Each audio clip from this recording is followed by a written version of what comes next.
li avahiya Trent Garden ya li Meletiyê weke her deverekê din li başûr rojhilatê Tirkiyê rizgarker û malbat di rojên piştî ertêşa 6 Reşemê da li kesên saxmayê digeriyan. Di nav wan da Feyza Yılmaz jî hebû. Pêhêviya dîtina zarokên xwişka xwe ku ji bo dermankirina bijîşkî koçî Meletiyê bibûn. Biz çok ev aradık. Me berê xuda gelek malan mexwaz cihekê baş bibînin, ji ber ku zarok biçûk in, mexwaz ku cihekê rehet bibînin ji ber ku ew ji bajarê xwe dûr in. Ji derve me dît ku ev avahiyek pir xweş bû. Avahî xirab bû, destûra wê tinebû, lê piştre destûr wergirt. Ez vêyekê dibêjim ku dibe ku kesek li cihekê wê bibihîze.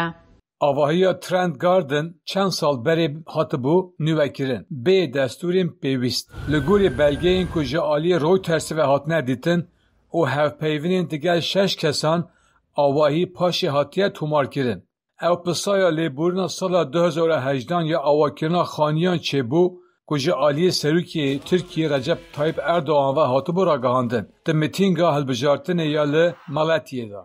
Hikûmetê got ku zêdetirî 3 milyon malbat û kompaniyan pisaya vê lêborînê tapoyê xwe wergirtine û pirêya bac û xercan bi milyaran dolar hatine destxistin. Niha ew mijara lêpirsînek tawanê ye ku berpirsiyariya hilwişîna wê diyar bike. Reutersê giliyên welatiyan yên derbarê lêborîn û nirxandinên evlehiyê ji şaredarê Meletiyê Selahattin Gürkan pirsî. Kurumları ve yargı gereğini yapacaktır.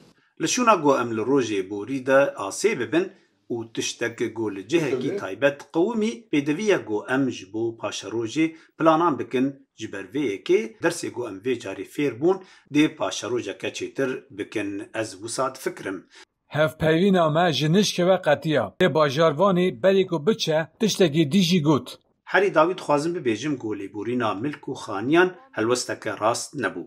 Serokatiya Tirkiye û hikûmetê bersiv nedan daxwazên Reutersê bû şîroveyan.